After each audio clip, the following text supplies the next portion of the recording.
Hey everyone. I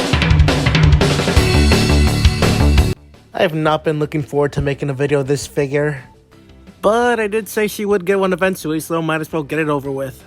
Even though I just spoiled how the review will go, I will do my best to be as unbiased as possible. So, how does this figure feel in hand, first of all? Well, it's... let's talk about the sculpt instead. Let's talk about the figure's main selling point. Those big fucking mommy milkers. The perfect size to get any Marvel Legends collector's PP up. After we were robbed by the retro Black Cat. But there is more to this figure than just being an incel's wet dream. There's also paint. A lot of the white floofy parts, including her hair, have been given this nice little shading of blue, which helps separate from all the black and white that's on the rest of the figure. And it also reminds me of the shading in old 90s comics. However, one thing I don't like about the paint is the inconsistencies with the black.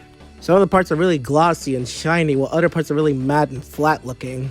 And some of the blue paint is really sloppy. Also, her sculpting is really fucking weird, especially her elbows. But we'll talk more about that in posability. One thing I'm not a really big fan of are these high heels. Now don't get me wrong, I have figures who have high heels, but those ones usually have more solid joints that can help them stand up. This one does not have that. Which leads into my biggest complaint. This thing is a fucking wet noodle. And it ruins the feel of the figure.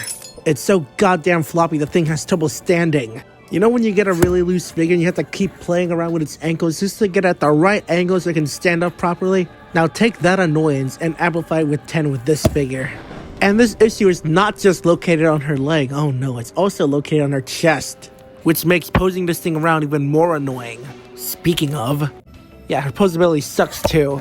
Her head is on a ball joint, but her hair gets in the way of it, so you can't really do anything. It's like getting a slight swivel, if you can even call it that. Her arm can move out not that far, but it can rotate all the way with little impediment from the hair. And speaking of those fucked up elbows, they can bend at a 90 degrees, but they can almost bend just as much backwards as they can forwards if you want to give her that broken arm look. Her hands can rotate and they can do a slight side to side, but it's so small it's almost insignificant. But the other hand can move more side to side, but that's more for her accessory, which we'll talk about later.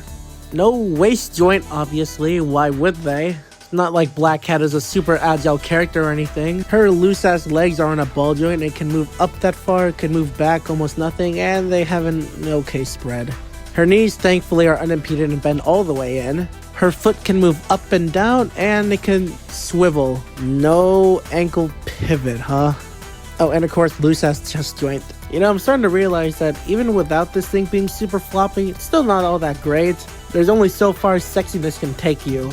Especially when you only have one measly accessory. Painting and sculpting on this thing is fine. I mean, it's nothing mind-blowing, but it's not offensively awful either. And it can't bend. In order to get her to hold it, you just gotta plug it into her hand. And she can't even hold it all that well. Yippee.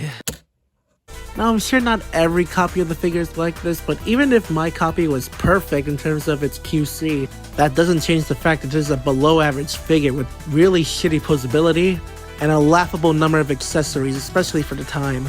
And considering how pricey this figure can get on sites like eBay, yeah, it's definitely not worth the price I spent, almost 50 bucks. This figure reminds me of an overhyped birthday present. You've begged your parents for it, you've even begged your aunts and uncles for it, and when you finally got it, you realize that it's not exactly what you wanted. All those cool features advertised don't really overshadow the really big flaws of it. And then you just end up feeling disappointed. Oh yeah, and the figure's broken too, so that's a cherry on top. While filming that little part, the leg just popped off the ball joint. Sure, that'll help with the stability. Whatever, time for the size comparison.